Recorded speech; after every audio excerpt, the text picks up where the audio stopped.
السلام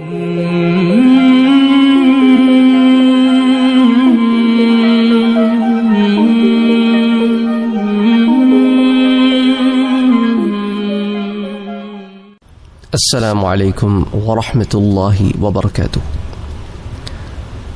آج کل جس ایک بہت بڑے مسئلے کا ہم سب شکار ہیں وہ ہے نظروں کی حفاظت، گناہوں سے آنکھوں کو بچانا، اور یہ بد نگاہی جو ہے نا، بری نظر کسی پہ ڈالنا، یہ ایمان کی بربادی کا سبب بن جاتی ہے۔ آئیے ضمن میں چند احادیث مبارکہ، چند واقعات آپ سے شیئر کرتا ہوں۔ ایک مؤذن تھا جسے اذان دیتے ہوئے 40 سال ہو گئے تھے۔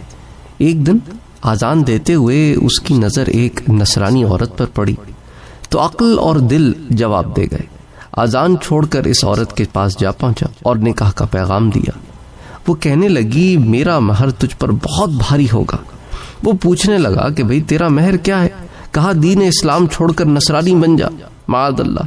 یہ سن کر اس بد نصیب نے مرتد ہو کر عیسائی مذہب اختیار کر لیا۔ نصرانی عورت نے کہا کہ میرا باپ گھر کے سب سے نچلے کمرے میں ہے، تو اس سے نکاح کی بات کر لے۔ چنانچہ جب وہ اترنے لگا تو اس کا پاؤں پھسلا اور شادی کی تمنا دل ہی میں لیے حالت کفر میں مر گیا۔ نعوذ باللہ، کہ کیسا برا خاتمہ ہوا اس کا، نہ توبہ ملی نہ کوئی اور معاملہ۔ اس واقعے کو الروض الفائق کتاب کا نام ہے، اس کے پیج نمبر 16 پر نقل کیا گیا ہے۔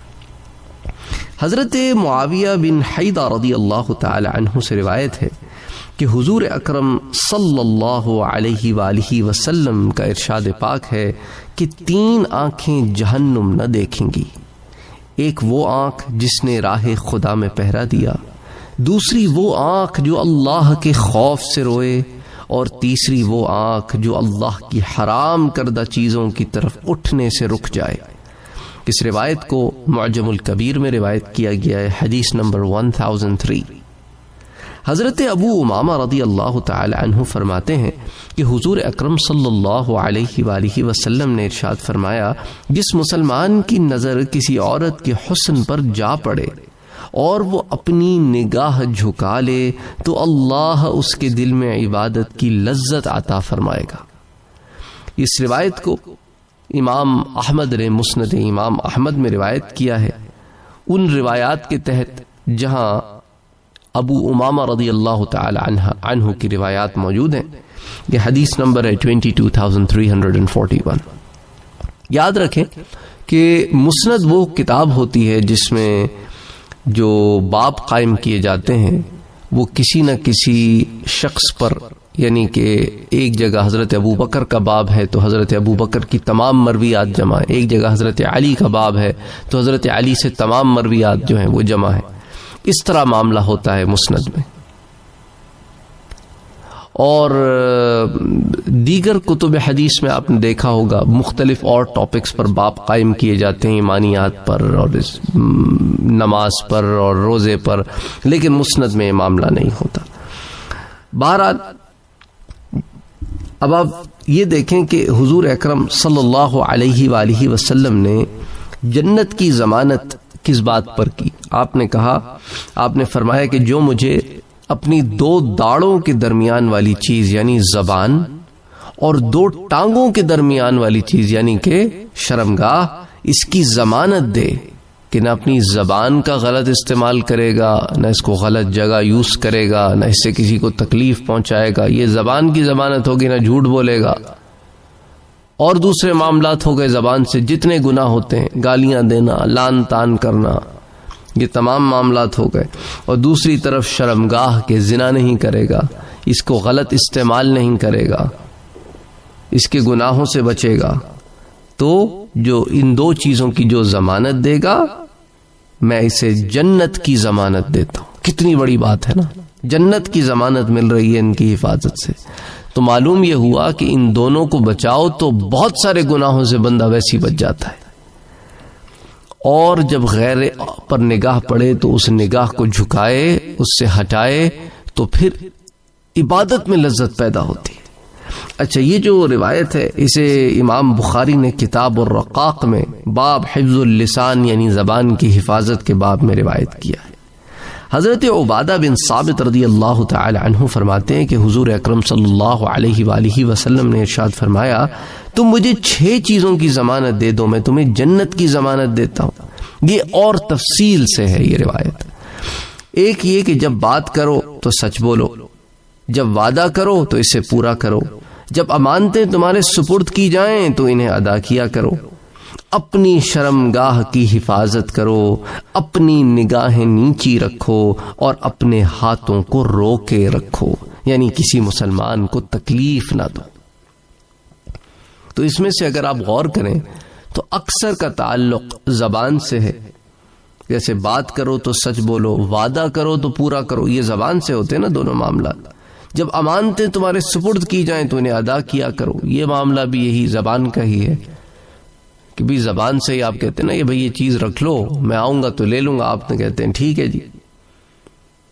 تو 3 تو یہ ہو گئے۔ چوتھی بات اپنی شرمگاہ، اور 5ویں نگاہیں نیچی رکھنا، جس کا تعلق پھر شرمگاہ والی بات سے جڑ جاتا ہے اور زبان سے بھی جڑ جاتا ہے کہ بہت سارے لوگ آنکھوں کے گناہ کرتے ہیں اور پھر ان گناہوں کو لوگوں میں بیٹھ کر بیان بھی کرتے ہیں۔ استغفر اللہ العظیم۔ اب تو نئے نئے میڈیم کھل گئے گناہ بیان کرنے کے، کوئی کامیڈی کے نام پہ گناہ بیان کر رہا ہے، کوئی موویز کے نام پہ گناہ بیان کر رہا ہے، اور کہنے کو جی ہم معاشرے کو لوگوں کے سامنے رکھ رہے ہیں، اور گناہ پہ گناہ بیان کیے جا رہے ہیں، دکھائے جا رہے ہیں۔ کوئی کہانیاں لکھ رہا ہے گناہوں کی، گندی غلیظ کہانیاں لکھی جا رہی ہیں جسے لوگ پڑھ رہے ہیں اور خود اپنے ذہنوں میں گندگیوں ڈیل رہے ہیں۔ عجیب و غریب سے گندے غلیظ رومانی قسم کے افسانے، ناول، اس طرح کی اور لوگوں کی زندگیوں پہ کیچڑ اچھال کے اس کو پھر یہ ٹیبلوئڈز میں بند کر کے لوگوں تک پہنچانا، عجیب معاملات۔ بہرحال اس روایت کو مستدرک امام حاکم میں کتاب الحدود میں روایت کیا گیا ہے، باب قائم کیا انہوں نے، اس میں روایت کیا حدیث نمبر 8130۔ حضرت عبداللہ ابن عباس رضی اللہ تعالی عنہ فرماتے ہیں کہ حضور اکرم صلی اللہ علیہ وآلہ وسلم نے فرمایا، اے قریش کے جوانوں، اپنی شرمگاہوں کی حفاظت کرو، زنا مت کرو، جس نے اپنی شرمگاہ کی حفاظت کی اس کے لیے جنت ہے۔ ایک روایت میں ہے، اے قریش کے جوانوں، زنا مت کرنا، کیونکہ جس کی جوانی بے داغ ہوگی وہ جنت میں داخل ہوگا۔ اللہ اکبر، اللہ اکبر، اللہ اکبر۔ تو اس روایت کو الترغیب و ترہیب میں روایت کیا گیا ہے، اور باب ہے الترہیب من الزنا، اور اس میں حدیث نمبر ہے یہ 40 اور 41، یہ 2 روایتیں آتی ہیں۔ حضرت ابو ہریرہ رضی اللہ تعالی عنہ فرماتے ہیں کہ حضور اکرم صلی اللہ علیہ وآلہ وسلم نے فرمایا کہ 7 اشخاص ایسے ہیں، یعنی 7 کیٹیگریز آف پیپل ایسے ہیں کہ جس دن عرش کے سوا کوئی سایہ نہ ہوگا، اللہ انہیں اپنے عرش کے سائے میں جگہ دے گا۔ اور پھر ان 7 افراد کا ذکر فرمایا، اور ان میں اس شخص کا بھی ذکر کیا جسے صاحب حیثیت خوبصورت عورت گناہ کے لیے بلائے تو وہ کہے کہ میں اللہ عز و جل سے ڈرتا۔ اسے امام بخاری نے روایت کیا ہے کتاب الزکوٰۃ میں، حدیث نمبر ہے 1423۔ تو انسان اگر گناہوں سے بچنے کا پختہ ذہن بنا لے تو اللہ عز و جل کی رحمت شامل حال ہو جاتی ہے۔ پھر نہ صرف وہ خود گناہوں سے محفوظ رہتا ہے بلکہ اس کی وجہ سے دوسرے لوگ بھی گناہوں سے بچ جاتے ہیں۔ اللہ اکبر، اللہ اکبر۔ حضرت ابو عبد الرحمن عبداللہ بن عمر رضی اللہ تعالی عنہ فرماتے ہیں کہ اگر میں نے حضور اکرم صلی اللہ علیہ وآلہ وسلم سے یہ حدیث 7 مرتبہ نہ سنی ہوتی تو میں ہرگز تمہیں نہ سناتا، لیکن میں نے اس سے بھی زیادہ مرتبہ آپ کو یہ فرماتے ہوئے سنا کہ بنی اسرائیل میں کفل نامی ایک بہت گناہ گار تھا۔ ایک مرتبہ ایک مجبور عورت نے اس سے کچھ رقم کا سوال کیا تو اس نے بدکاری کی شرط اس پر اسے 100 دینار دیے۔ جب وہ عورت کے قریب ہوا تو وہ زور زور سے کانپتے ہوئے رونے لگی. پوچھا کیوں رو رہی ہو؟ کہا میں نے یہ کام پہلے کبھی نہیں کیا, آج ایک ضرورت نے مجھے اس برے کام پر مجبور کر دیا ہے. یہ سن کر کفل اس عورت سے دور ہٹ گیا اور کہا جب خوف خدا سے تیری یہ حالت ہے تو میں تو تجھ سے زیادہ اس سے ڈرنے کا حقدار ہوں. جا, جو رقم میں نے تجھے دی وہ تیری ہے. اللہ کی قسم آج کے بعد میں کبھی بھی اپنے رب کی نافرمانی نہیں کروں گا. پھر اسی رات اس کا انتقال ہو گیا. صبح اس کے دروازے پر یہ عبارت لکھی ہوئی تھی, ان اللہ قد غفر للکفل, یعنی اللہ نے کفل کی مغفرت فرما دی. تو لوگوں کو اس بات پر بہت تعجب ہوا. اس روایت کو امام ترمذی نے روایت کیا ہے کتاب صفت القیامہ میں, باب فی صفت اوان الحوض کے تحت, حدیث نمبر 2504. تو بہرحال ان واقعات کو, ان احادیث کو آپ کے سامنے رکھنے کا مقصد یہ تھا کہ اپنے آپ کو زنا سے بچاؤ, گناہوں سے بچاؤ. اس لیے دیکھو نا قرآن میں اللہ تعالی فرماتا ہے کہ لا, ہرگز نہیں, کیا قرب بھی حاصل نہ کرو زنا کا, تقرب الزنا, ان زنا کا قرب بھی حاصل نہ کرو. کیا مطلب؟ یعنی اس راستے کے قریب بھی نہ پھٹکو جو تمہیں زنا کی طرف لے جائے. زنا تو آخری حد ہے, تم وہ طریقے بھی اختیار نہ کرو جو آخر میں زنا تک لے جائیں. فحش گوئی, گندی باتیں کرنا, غیر غلیظ صحبتوں میں بیٹھنا, گندے لوگوں میں بیٹھنا, گندی چیزیں دیکھنا, گندی چیزیں سننا, اپنی نگاہوں کی حفاظت نہ کرنا اور خلط ملط یاریاں کرنا. ایسے ہوتا ہے نا کہ بھئی فلاں لڑکی میری دوست ہے. بھئی کیسے تمہاری لڑکی کیسے دوست ہے؟ تم تو لڑکے ہو, تمہارے تو لڑکے دوست ہونے چاہیے, لڑکیاں کیوں دوست ہیں؟ یعنی تم غلط کام کر رہے ہو.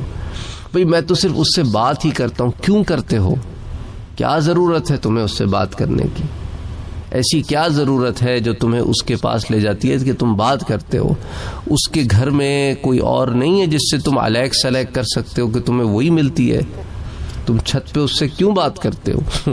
تمہیں کیا پڑی ہے اس سے بات کرنے کی؟ ان سوالات کے کوئی جوابات ان کے پاس نہیں ہوتے جو بات کرتے ہیں. جی ایسے ہی, ایسے ہی, کیوں ایسے ہی؟ اللہ اور اس کے رسول نے تو منع کیا ہے اس ایسے ہی سے. اللہ کے رسول صلی اللہ علیہ وآلہ وسلم تو جنت کی تمہیں ضمانت دے رہے ہیں زنا سے بچنے کے لیے, اور تم زنا کو معمولی چیز سمجھ کے اس راستے پہ چلے جا رہے ہو, یا اس کے قریب پھٹکنے کے راستوں پہ چلے جا رہے ہو. اللہ اکبر, اللہ اکبر. کتنے ہی نوجوان اپنی جوانیوں کو برباد کرتے ہیں مشت زنی میں, خیالی پلاؤ پکا پکا کے, ایک ایسی تخیلاتی زندگی کو جسے وہ میڈیا پر یا گندی فلموں میں پیش کرتے ہیں, اور لوگ سمجھتے ہیں کہ شاید یہی زندگی ہے, اور اپنی جوانیاں برباد کر بیٹھتے ہیں, اپنی طاقتوں کو ضائع کر بیٹھتے ہیں. دیکھو اللہ تعالیٰ نے یہ تمام نعمتیں عطا کی ہیں, یہ نعمتیں ہیں اس کی, انہیں ضائع نہ کرو, انہیں ضائع نہ کرو. اللہ نے حلال محل رکھا ہے, اس حلال جگہ پر انہیں استعمال کرنا ہی جائز ہے. اللہ تعالیٰ ہماری ہدایت کا فیصلہ فرمائے. اس لیے کہتا ہوں اپنی صحبتوں کو اچھی کرو, اپنی سنگتوں کو اچھی کرو, اپنی سوچ کو اچھی کرو, اپنی گفتار کو اچھی کرو, اپنے کردار کو اچھا کرو. اللہ تعالیٰ ہماری مدد فرمائے. اور کبھی اس طرح کا کوئی خیال آئے تو پڑھو لا حول ولا قوت الا باللہ. یہ لوگوں کو دکھانے کے لیے مت پڑھنا, اپنے سدھار کے لیے پڑھنا. اسی طرح قل اعوذ برب الفلق اور قل اعوذ برب الناس, یہ بھی پڑھو. اللہ محفوظ رکھے. کبھی کبھی ہم لوگوں کے سامنے تو حیا کر جاتے ہیں, پر اکیلے میں گناہوں پہ شیر ہو جاتے ہیں کہ کوئی نہیں دیکھ رہا, کر لو, کیا فرق پڑتا ہے. انا للہ و انا الیہ راجعون. کوئی دیکھے یا نہ دیکھے, تمہارا رب تو دیکھ رہا ہے. اے اللہ ہمیں معاف کر دے. اللہ ہمارے گناہوں کو بخش دے جو ہم نے جانے انجانے کیے, عیا یا پوشیدہ کیے. آمین یا رب العالمین. اللہم صلی علی سیدنا و حبیبنا و شفیعنا محمد صلی اللہ علیہ وسلم. ساتھ ساتھ یہ وضاحت کرتا چلوں کہ فرائض میں کوتاہی نہیں کرنی. یہ تو ترغیب ہے گناہوں سے بچنے کے لیے کہ گناہوں سے بچو اور فرائض کو نہ چھوڑنا، واجبات کو نہ چھوڑنا، حقوق العباد کو نہ چھوڑنا، حقوق اللہ کو نہ چھوڑنا، حقوق النفس کو نہ چھوڑنا، اور ساتھ ساتھ ان کاموں پر بھی عمل کرنا، ان پر عمل کرنا آسان ہو جائے گا اگر اس پر عمل کیا۔ تو نمازوں کی پابندی ضروری ہے۔ اگر آپ نے ابھی تک ہمارے چینل کو سبسکرائب نہیں کیا ہے تو سبسکرائب کا بٹن دبائیں، بیل کے آئیکن کو پریس کریں تاکہ آپ کو ریگولر نوٹیفیکیشن اپڈیٹس مل سکے اور آپ ہمیں ہمارے لائیو سیشنز میں بھی جوائن کر سکیں۔ ویڈیو پسند آنے کی صورت میں لائک، شیئر اور کمنٹ کرنا نہ بھولیں۔